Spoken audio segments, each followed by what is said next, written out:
Alright, here they are set up. I don't have lights on them or nothing yet. But before we make a video on testing these, I want to talk about the Proto 2000 motors, the jet motors. Remember that guy? Alright, so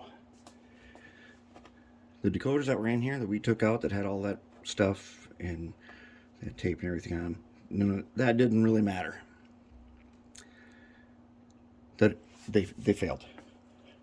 They didn't work. And they had a problem similar to that Stewart that we had. We couldn't figure out why that wasn't going, and then I did a bunch of settings and stuff and I got it to work, but still that one has a little problem running away. It gets a command and then you can't get it to stop, and that means these guys are bad. And I've tried everything under the sun, every trick I know of, a whole bunch of tricks and stuff. Here's what has already happened. Let's go back to our test of the jet motor. Okay, now let's watch our thing here, and maybe if I do this, okay, we'll watch our monitor here. All right, this is what has already happened, and I scavenged the decoders out of every Proto 2000 that I've got here. That's 4 more locomotives, not counting the Stewart. Here it is. I'm going to turn it up. Let's say we're moving out at about 5 volts. Okay, now here's the amp draw at 0.1. I'm going to put my finger on the flywheel a little bit. Not stopping it. Okay, now it's pulling hard and it's pulling about 0.5 amp. And so what do? You turn up the speed on your throttle to get it to pull more. So let's see you take it up to 7. All right. Okay, so it starts pulling more. And I put a little load on it. I'm not stalling it, but did you see that? We hit 0.8. Okay, now these locomotives pull trains that are long and fairly heavy up a helix.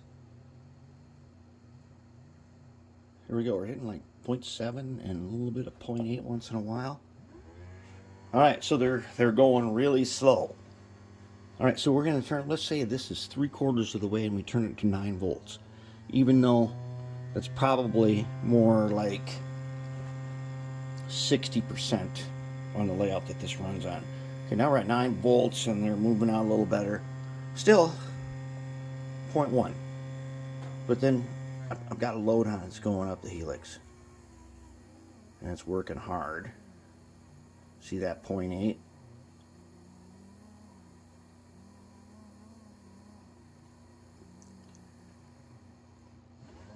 See that? We went at a bit of a stall.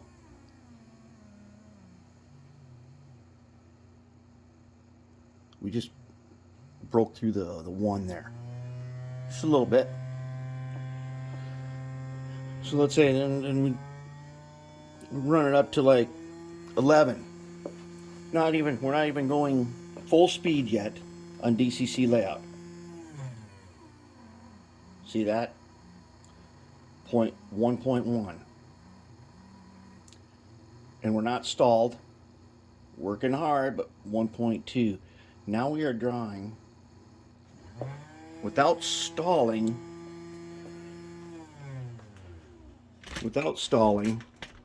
this motor, and we didn't even max out the speed under a heavy load. We are breaking through the 1 amp. These are a 1 amp limit. These decoders are 1 amp. Soundtrax makes one that looks almost identical to this, and that one is also a 1 amp limit. The jet motor, let's say that your layout is set to 16 volts. You get up to 12, which is 3/4 speed, and you're busting through the limit on a heavy train, or you're running near the limit of the decoder for an extended period of time.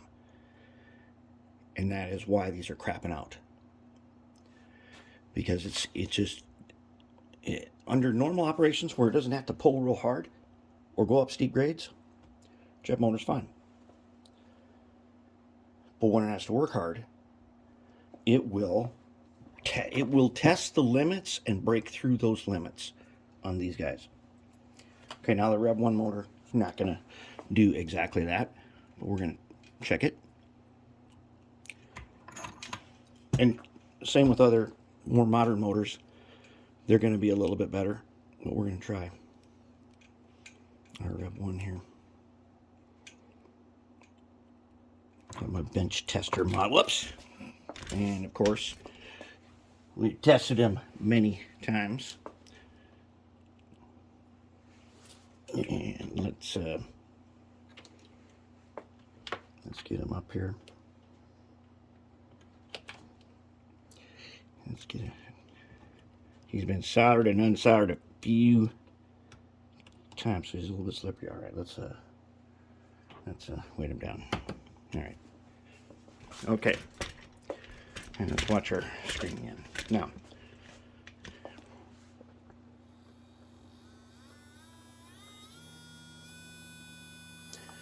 there, almost 16 volts. Actually, we're going to turn them up to 20. These decoders are, in theory, 21 volt decoders. And I'm going to put a very heavy load on it with both hands at 20 volts. And I'm not getting even close to that. And your DCC system ain't even going to go as high as 20. Now on mine, we can get 18.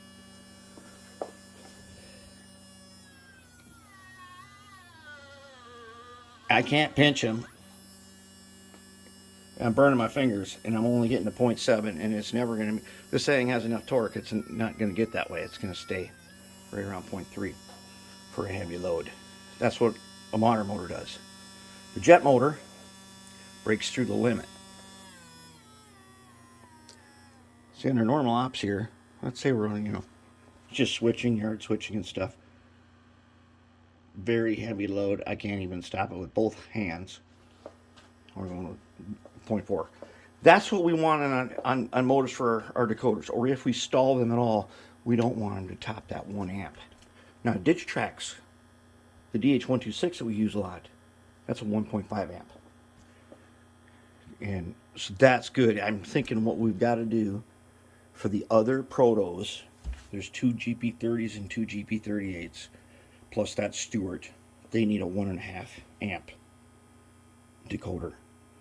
And decoders are getting kind of hard to get.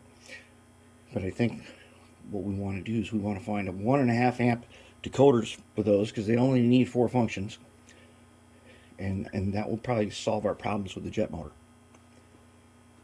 And then I'll clean up the jet motor a little bit too. I can get that performance a little better than what we've seen.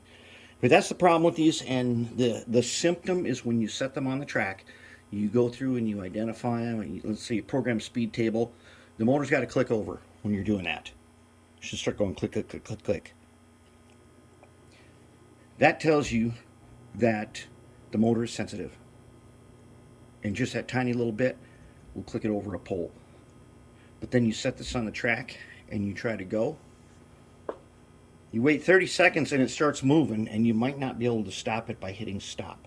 Now on mine, when I run off the programming track directly onto the layout, then it would stop when it had the bad one in it. But otherwise, it would just go on forever. It would run away. No keep alive, no nothing. They would just run away, and that is now. There's nothing more we can try on decoders that do that. They're done. But that's something we need to know. These decoders are 12 years old.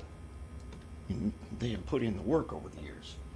So I can't say that they're not a good investment, because they lasted for a very long time, even with the jet motor, even with putting them under heavy load and pushing them to their limits, like all the time. But eventually, They can't take it. And then they crap out. And that's why they're here on the workbench. All right, we're going to go test these guys in a little bit and see how they do.